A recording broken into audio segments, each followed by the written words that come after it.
Bienvenue dans ce nouvel épisode de Good Vibes Therapy. Aujourd'hui, on va parler du fait d'être aligné. Aligné, se sentir connecté, se sentir bien tout simplement.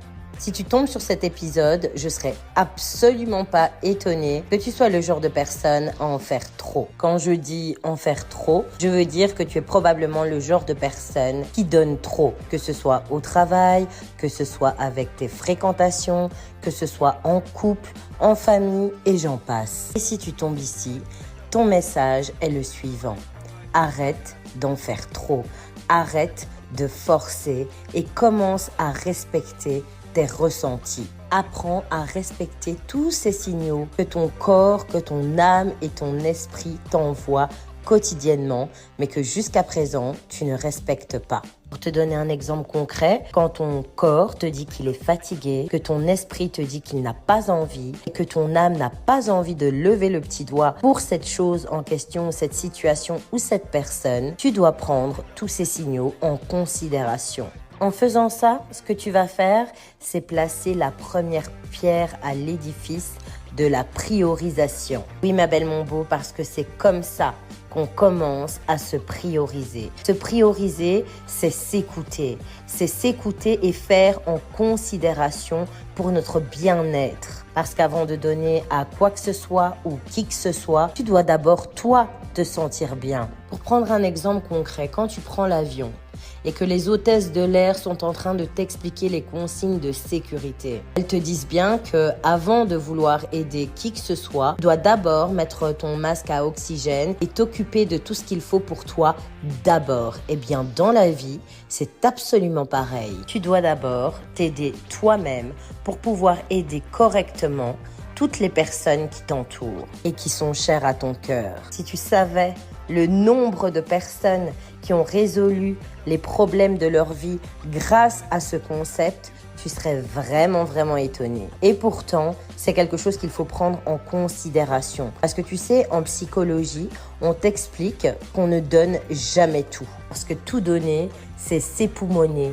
c'est s'épuiser et se sacrifier. Et c'est justement lorsque tu commences à te sacrifier qu'en réalité, tu te manques de respect et que tu ouvres la porte à la toxicité. Et je vais te donner un autre exemple pour mieux comprendre. Imaginons que sur ton compte en banque, tu as 1000 euros. Mais sur ces 1000 euros, tu dois payer ton loyer, des charges, tes courses pour la moitié, c'est-à-dire pour 500 euros. Et imaginons que c'est à ce moment-là qu'une amie très chère à ton cœur vient te voir pour te dire qu'elle a besoin d'aide et qu'elle aurait besoin que tu lui prêtes 1000 euros. Alors je comprends, tu aimes beaucoup cette amie, mais tu ne vas pas lui donner 1000 euros parce que sinon ça te mettra en difficulté. Tu ne sauras pas payer ton loyer, tu ne sauras pas manger, tu ne sauras pas payer tes charges. Autrement dit, la seule chose que tu peux faire pour ton ami, c'est de lui prêter les 500 euros restants.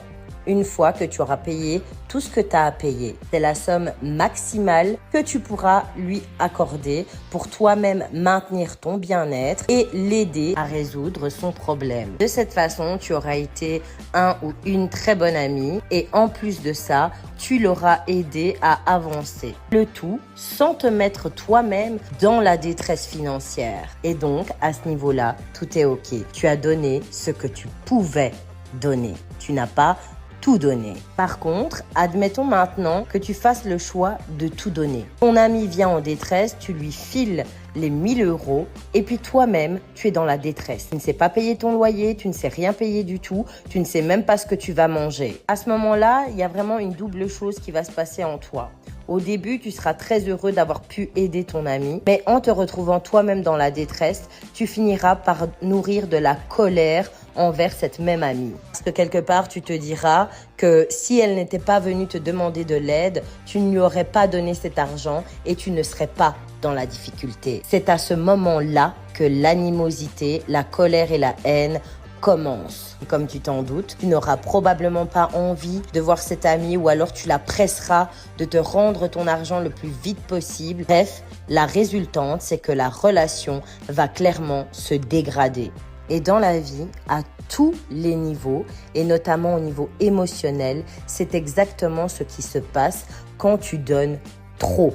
Tu te mets dans la détresse et tu finis paraître au plus bas. Et la vie, c'est absolument pas fait pour ça. C'est fait pour apprendre à se connaître, apprendre à connaître ses besoins et ses limites, apprendre à se respecter pour vibrer, se sentir bien, se sentir aligné, se sentir connecté. D'ailleurs, je tiens à te préciser que si dans tes relations amoureuses, tu as une tendance à tout donner, à trop donner, souvent, tu attires des personnes toxiques. Parce que c'est exactement cette énergie de trop donner qu'elles recherchent en permanence. Alors apprends à te mettre des limites à toi-même d'abord pour ne pas être dans cet excès qui t'attire finalement plein de désagréments alors que ça pourrait être évité. Tu te sentiras mieux de façon générale, mais surtout au quotidien.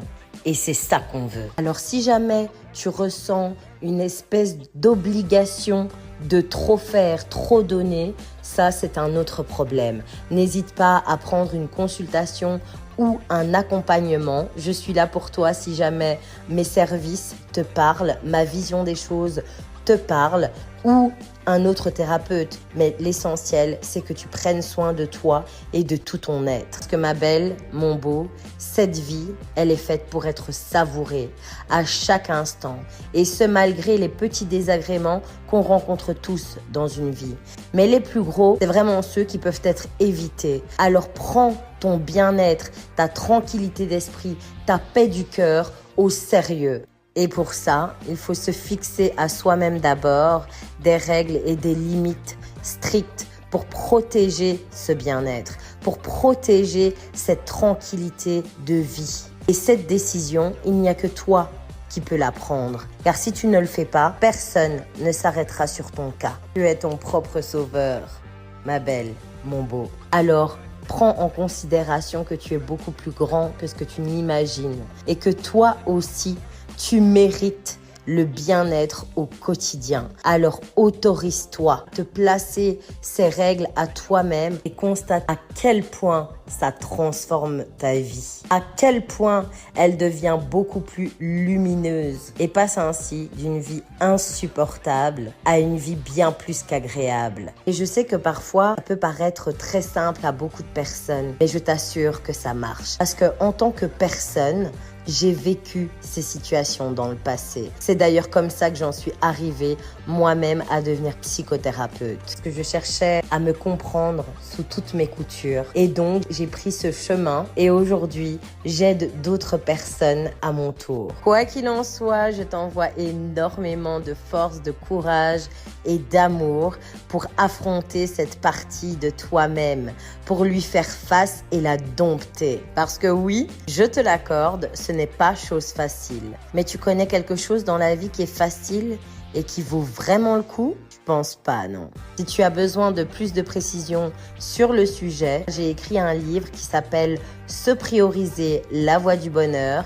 Il est disponible sur Amazon et il t'explique toutes les étapes pour justement apprendre à te prioriser et aller de l'avant. Et si tu as des questions, tu pourras me retrouver sur les réseaux sociaux en tant que Good Vibes Thérapie. Je suis également en live TikTok tous les jeudis pour des séances de psychotarologie. Simplement que j'allie mes dons de psychothérapeute et de tarologue pour te donner divers messages que tu dois recevoir et on décortique le tout au mieux pour que tu puisses aller de l'avant. C'est tout pour cet épisode. J'espère qu'il t'aura parlé, qu'il t'aura aidé, qu'il t'aura plu.